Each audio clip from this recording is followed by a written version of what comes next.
You're now listening to the Palmetto Dugout Show, hosted by State Director Sammy Esposito, Associate Scouts Drew Stewart and Sean Smith, that discuss all things related to amateur baseball in South Carolina. Here are your hosts. The high school preview shows are back, and arguably the best one of the year. Coach Rowland from Fountain Inn. What's going on, Coach? Hey, guys. It's fantastic to get you back. I can't wait to hear what you got to say this year.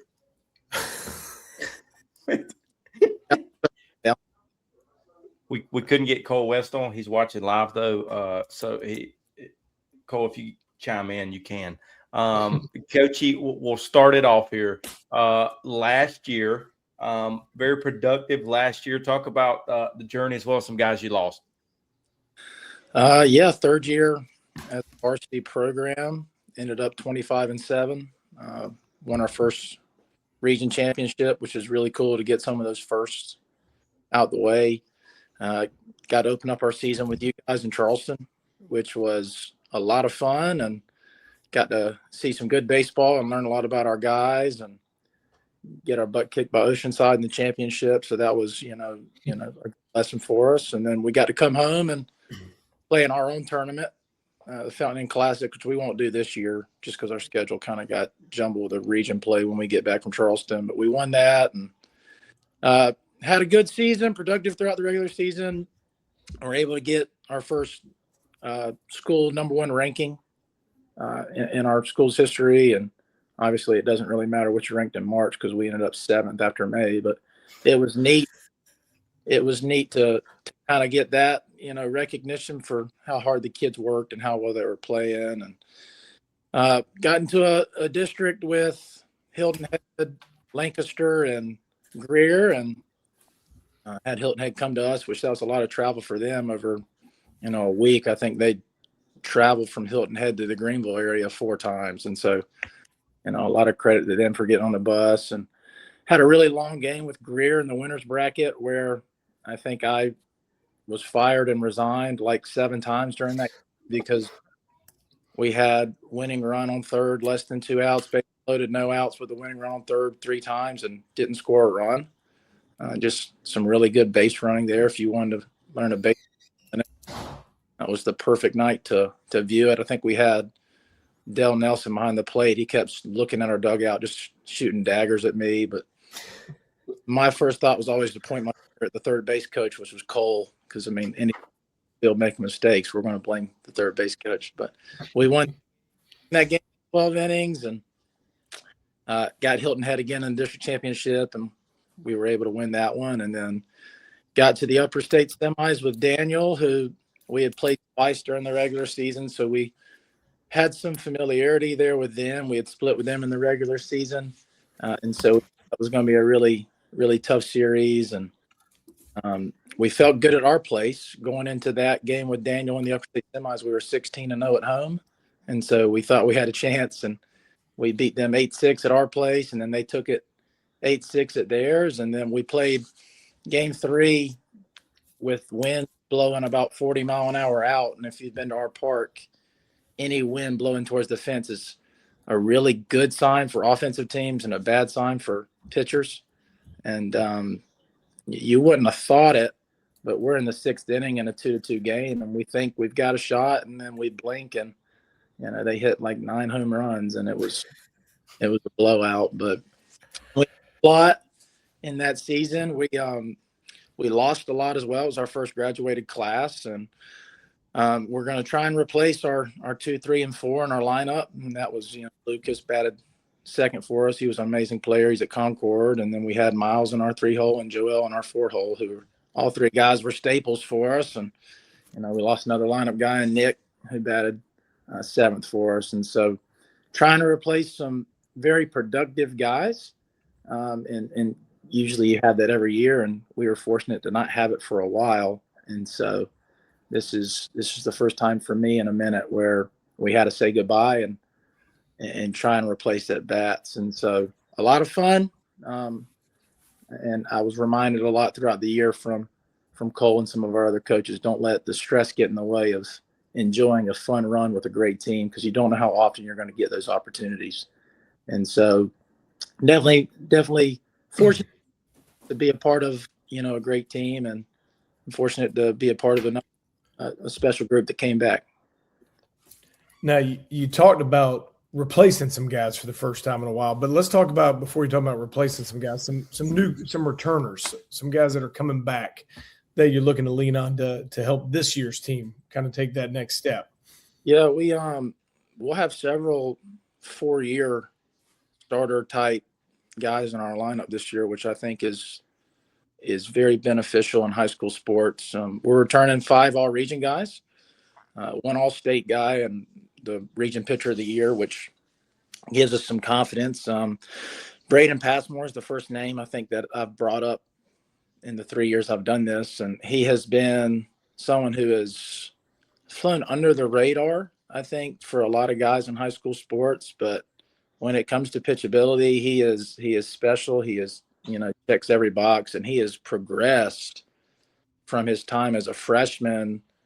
We were at Seneca his freshman year. He came out of the pen, and it was one of those games where we got down there and we got rained out in the 4th, but he threw the 2nd, 3rd, and 4th, and I think gave up 1 hit as a freshman. And we thought he was going to be pretty good. And he's really progressed. He was our region pitcher of the year last year, and 361 innings for us, and struck out 80 to only 2 walks all year. And we do little preseason goal sheet for our pitching staff, and his goal this year, which I love him for it, and it just shows what type of guy he wants to be, was to have less walks this year than he did last year, which I think is pretty tough to do. But that's just the type of kid he is. He's a strike thrower, and he's a winner. And so we've got him coming back. We've got another all-region guy who you guys got to see firsthand, and we both kind of saw at the same time in Charleston, and that's Carter Kelly. He's coming back for us. One of the prettiest left-handed swings, and a lot of power built into his frame. He's not the biggest kid, but got great bat speed. And I wanted to say last year, whenever you asked, because he was our newcomer last year that you asked about, I think comparably, when I saw him swing, I thought of a guy named Jack Reynolds. You guys remember Jack? Jack played at AC Florida, but there was a video posted of him in the IP, his first hit with AC Florida as a player on their varsity, and it was just the same similar quick swing. And that's just kind of where my mind went with Carter, and he'll play middle infield for us and be at the top of our lineup again. And, we'll rely a lot on him. We've got Mason Guion coming back. Mason was an all-region catcher for us.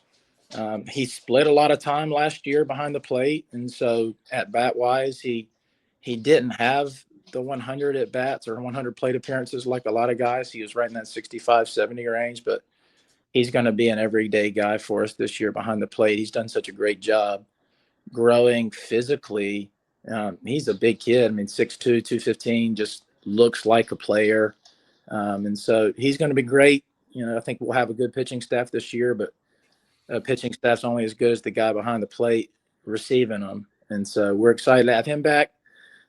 We've got another guy, Anderson Hayes. He's back. Anderson's had some arm issues to keep him off the mound, which is, you saw him pitch at Shipyard, and that was the only game he threw for us was the game against Ashley Ridge last year. And then he shut down pitching wise, but he was able to hit for us and ended up having a great year, batted over 400 in region with multiple home runs, multiple RBIs. And so he'll come and compete in the outfield for us, and hope to have him in the lineup successfully, competing as a left-handed stick. And then another kid you saw at Shipyard that's coming back was an all-region pitcher for us, Colin Wilson. Colin's a senior, right-handed pitcher who can play some infield, but he really helped us last year on the mound. Whenever Anderson went down, he stepped into that 3 role in our 3-game series. And so he threw 31 innings for us last year, was productive, ended up, I think, 5-0 or 6-0 for us. And so he's just one of those dudes that throws a heavy fastball and a good breaking ball, and he's super competitive. And we joke about it all the time when we talk, is every time he would get pulled from a game, I thought he wanted to punch me in the face. He never wanted to come off the mound, which is something you want. And so, yeah, we've got those 5 all-region guys, and then we've got some other guys that are coming back. Senior D. Suber was a guy who split time behind the plate with Mason last year. Once Miles got hurt and had his surgery, he went over and started playing some second base for us. And so hoping that's where he can help us out some this year at second base and in the infield. And he brings a consistent bat in our lineup. And we've got a lot of seniors, which is good and bad. If you coach for a long time, it's bad because eventually they'll graduate. But Dominic Stopa is another senior that'll be an outfielder for us. He's big, strong kid. He's been playing since his freshman year, and we're looking for him to continue to produce in the lineup and give us good at bats and bring some senior leadership. Senior Austin Holtze will be back. He DH'd a lot for us last year just because we had the luxury of having some good depth in the outfield. But he's another, good power guy from the right side. Brings a lot of, he can cause stress. A lot of these guys can cause stress for a pitcher, especially playing at Fountain Inn when we're at home, because he's one of those dudes where if you just hit it up into the jet stream a little bit, you got a shot around the bases. We've got another senior who's going to compete some for an infield spot. That's Daniel Rentz. He's a guy that can bounce around, play a lot of different spots, athletic kid. And then senior Luke Tanner, y'all saw him throw last year against Hanahan at Shipyard. He's a low 3/4 subby guy. He filled into that Wednesday role for a while for us last year, which he ended up throwing over 30 innings, where that was a huge jump, I think, for him usage-wise. And, we started to see a little wear and tear on him towards the end of the year, but he's done a great job this offseason kind of strengthening his body and his arm. And from that arm slot in high school, if we can get him out there enough, it's a tough slot to hit because you can't really prepare for it a whole lot. And so a lot of seniors on this list. You got Carter, who is a junior, but we're hoping that the seniors can carry us and help us have another fun season. Coach, back on, you mentioned losing your 2, 3, 4 there in the lineup. So looking to replace some of those guys with maybe some newcomers stepping in this season. Obviously had a couple of guys burst onto the scene last year that, like you mentioned, Carter there down in Charleston, and a few other guys as well. But maybe some new guys, some young dudes who are going to step up and take some at-bats away, or maybe some transfers here and there as well. Just speak to those couple of guys that you're looking forward to with their first season here and on varsity. There you go. Oh boy. I heard you got a soft tossing lefty. Well, what kind of packages, what kind of NIL we got rolling over there in Fountain Inn? I heard we got a couple others. Got a kid coming across the country, maybe. I don't know. Just some rumors. Sorry. Don't know anything about anything. We don't have McDonald's bags full of money or anything like that. A really great school and a really great community. And you said the T word, so I always try to give you a new kid, but I'll talk about Parker first. Parker Davis transferred in to us this year, and he's on a 1-year contract with us as a year. And we're super fortunate to have him with us because he brings a really great energy every day to our team, which is something that, we had Lucas Cannon last year was kind of our spark plug. He had a lot of energy in games, and he'd score runs, jump up, bump his chest, get us fired up. And I feel like Parker's going to be a guy that can do that for us emotionally. But he does a really good job for us in the weight room. When he had signing day, I kind of joked because I have to talk about each kid, and I didn't really have a whole lot to say about Parker because I haven't seen him play that much. But in the short amounts that I have seen him, he's a very special left-handed arm that's really just getting started, coming off of Tommy John. You can almost come back, and you do a lot of times come back stronger. And so he hasn't reached his full potential yet. And he's getting a lot stronger. He's put on about 10, 15 pounds, just training and doing the things right. And so God forbid if he gets to 170, 175 pounds with the arm action he has, he could be someone that's really, really talked about.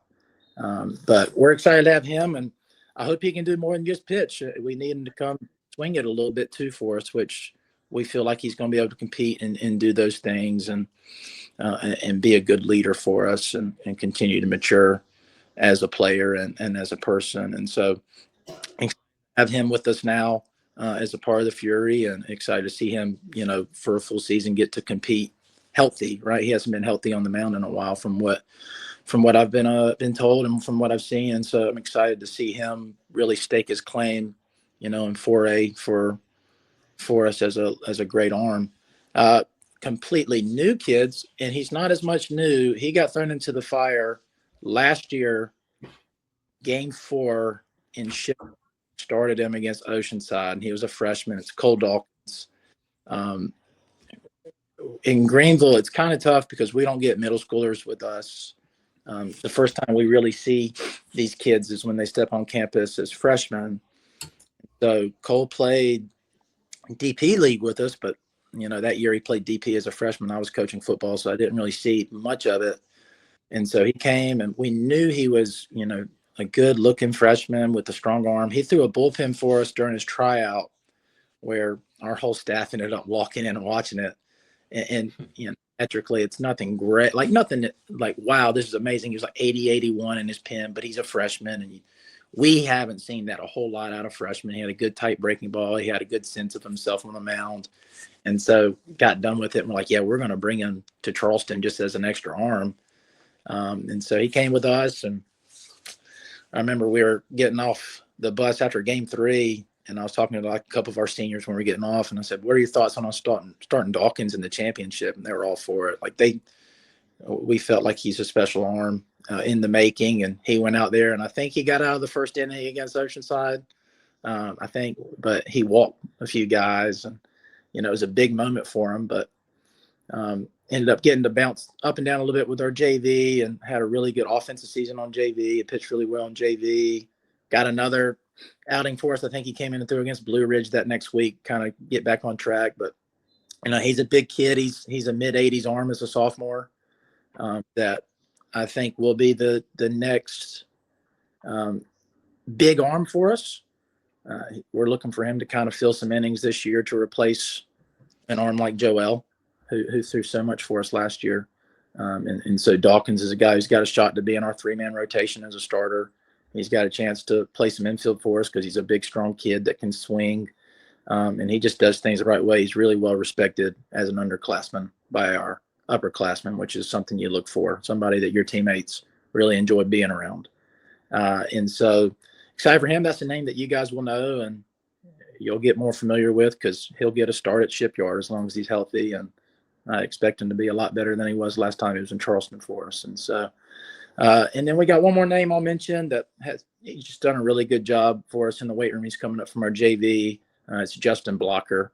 He plays some outfield, but he's another good right-handed bat that's going to have a chance to compete for some ABs and run around. And so really good nucleus with some guys that can come in and hopefully replace those 2, 3, 4, like Sean was talking about, to give us a chance to score some runs because, yes, I think we will have a good staff, but if you can score runs, it takes a lot of pressure off of arms. And so as Cole West would say, we can't hit, so it really doesn't. But it sure would be nice to give the impression that we can hit when we get off the bus and they see kids like, wow, maybe we might have a tough time. But Cole will still say that when we get to Charleston that we just don't know how to hit. Anything that comes out of his mouth, I no longer believe because after that comment he made prior to the Shipyard showdown, you go out and absolutely smoke the ball every time. Everything he says. He said in the beginning of August that Clemson was a playoff team, so I knew that was crap. So I just stopped believing anything he said, honestly. Oh, poor Cole. Coach, let's move to some expectations here. This is the best segment every year with Coach Rowland. What kind of expectations we got rolling into this year? I'm going to try and be more serious this year because probably not good that we're still talking about things I said 2 years ago. It's probably pretty. I wrote it down just because it's I don't know. I would expect that when we are in the big moments, they won't be too big. And there are many moments throughout a season that you look back on and they are teetering in either direction of success or defeat. And so I think when we get into those big moments, we are so senior driven in a way where we have so many guys back with 4 years of experience. I would expect that the moment isn't too big because a lot of these kids have been in it already. and they are competitive kids who have learned how to win close, tight games in pressure moments. Baseball is an unpredictable game, and so any night you can go out and get beat. It's not. I think I said it last year. You can go out and play South Point in football and play your best night and lose by 40, just because there's such a big discrepancy in football. But in baseball, it's different. We could go play a team that on paper we should beat, but that night their arm is on and we're off, and you lose. And so I imagine there will be moments where we're in games like that we're like, okay, what's going on? But I do think whenever the moment calls, I think we have kids that will answer. And so that's my expectation for the year. It's we can go into practice on day one and boo me, but I feel like we can go into practice day one knowing that we should have established enough things over the years to where it's not going to feel like day one, if that makes sense. And so, no, I can't really say I want to walk less guys this year because we didn't walk that many last year. And I'm not going to say I want to make less errors this year because, errors are going to happen. But like I said, hopefully we're not talking about things I said 4 years from now because it could get me in trouble. Yeah, but that's what makes this show good. Bringing up your comments from the past. That's what we enjoy in this one. Kind of flip it a little bit, and you brought it up a little bit a few different times of us getting a chance to watch your guys at the beginning of the year. So last year, you guys made a run at the Shipyard in the showdown down there, and then coming back for year 2 this year. Kind of talk about that tournament in general and kind of starting off the year for you this year, kind of looking back last year into it, what it did maybe for your program, and then also what the opportunity going into this year for it. We love the tournament, and we were very thankful to get the invite last year. When we do senior night, all our seniors get to talk about their favorite memory of high school, and out of every kid that graduated, I'd say 95% all said Shipyard. And so just that alone is one reason to enjoy it because the kids enjoy it so much. But we learn a lot about ourselves quickly, opening with Wando and face Max, who was a really good right-handed arm. And so, we learned a lot, not only about our team, but about kids like Carter Kelly. His first at bat, he drew a 9-pitch walk against Whitmer, and we're like, okay, this kid is going to have a chance to be pretty good. And so getting to go into that tournament helped us kind of establish a core of arms, learn kind of what our rotation would be in these 3-game sets that we do in our region, and help some of those dudes establish, some confidence on the mound, and helped us kind of have some other guys who are in that spot of, are they a full, everyday lineup guy, or are they not? Kind of give a chance to compete, rotating a few guys in a couple spots just to see who's going to be able to perform. But it was really nice for us to get to go down there and do well, because I am the type of person who, if we don't win, I'm not in really a great mood. And when I'm in Charleston, I want to be in a good mood because it's a trip and it's supposed to be fun. And so we were able to have a really good time, which is nice. And so going into this one, the schedule got released. And so I'm just, as soon as I get a schedule, I try to go get as much information on teams that we're going to play as possible, just because I think that's fun. And so we're going to get to open with a really good St. James team. And Coach Centracchia does a really good job with his guys, and he's super involved, and they're a tight-knit group. And I know they got some good players. And then we'll get to play Gray Collegiate, who I'm pretty familiar with from being in the Midlands before. And so, those will be 2 really good games to open up. And then West Ashley is returning a bunch. And I know they had some up and downs last year, but they're returning a lot of kids that can play. And so our 3-game set, once again, like last year, we had no favors done for us last year. And once again, no favors were done for us this year. And so it will be a very, very tough tournament, but I'm hopeful that we have the arms to go out, and if we're able to have some success, hopefully not run out of gas at the end. But regardless of how you go down there and play, you just want to go compete and try and learn a little bit. And so it's nice to get down there and get to play 7-inning games and play on a great turf field and get to see you guys and watch Drew wear his what type of glasses are those that have the camera in them? And just I thought he was talking about. I was about to start talking about my pants. I thought we were talking Oh. about the skin tight pants, the skin color type pants. he painted those things on last year. Honestly, Maybe he'll bring the ones that Cole tweeted out about his camo pants at the last tailgate. Yeah. I really thought about having a T-shirt made with that like picture on it and wearing it for this. Coach, you made it to the championship game at Shipyard. I'll wear them for the championship game. If you do that, you've got to mic up Cole during the game. That way, y'all We have content. It wouldn't be about baseball. It'd be about how weird you look in those pants. Honestly, make it to the championship. We'll pull them out, Coach. okay. You throw those pants out, man. Those might be the right choice, Those pants are good luck. man. But no, it's exciting to get to come back down to Charleston, and we're going to come down a night earlier this year. That way, we're not driving all day and then playing, and so it'll be a lot of fun. Hopefully, we don't get noise complaints and get out of our hotel, because I know last year I got on a podcast with you guys, and somehow like the whole team got into my room screaming, and I'm super anxious that I was going to get a call from the lobby. That didn't happen. That was a good podcast, Coachy. Oh. Hey, we'll do it again.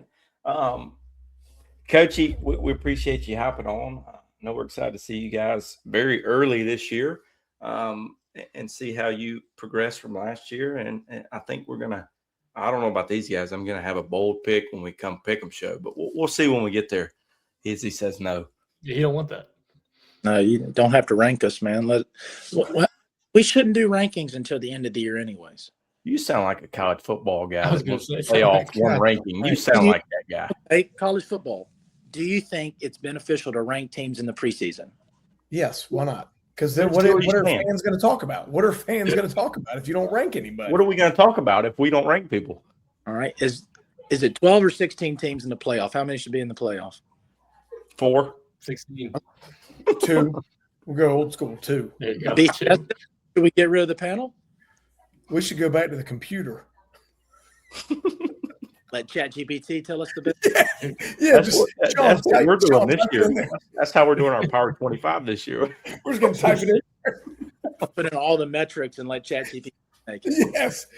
Pick it based off uniforms. We'll go. There you go. Powder Powder blues. our parents, we have a shot. Got great Yeah. hat. Espo, remember, they're more than a uniform, more than gear. We're gonna roll out a new cream uniform for you guys to ship. We'll get to There we see go. that. Yeah, it's exciting. Hopefully we don't suck, because that would be Make sure you got Cole a bigger jersey and pants this time. Damn. he needs to be on here so he can defend himself. But Cole's number 30 is ready. It's going to be ready for him to wear if he wants to wear a jersey. He's more than welcome to. He didn't get heckled last year like he did at Woodruff a couple of years ago in the playoffs. That kicked to him. God, you need a bigger shirt, Coach. No. Oh, God. You can't help it. Well, Coach, we appreciate you hopping on tonight, joining us on the start of your winter break here, Christmas break here. So appreciate you. We're fired up to see you start off the beginning of the year, kick this thing off fired up, and see you down in the shipyard. So keep the boys ready, and we're ready to watch the Fury come on down there and whip up on some people. We'll see. If y'all see Austin Smith ever again, tell him I said hello. I know he doesn't. We don't see him very often either. So Crazy. Oh, God. All right, Coach, we'll wrap this baby up. Yeah.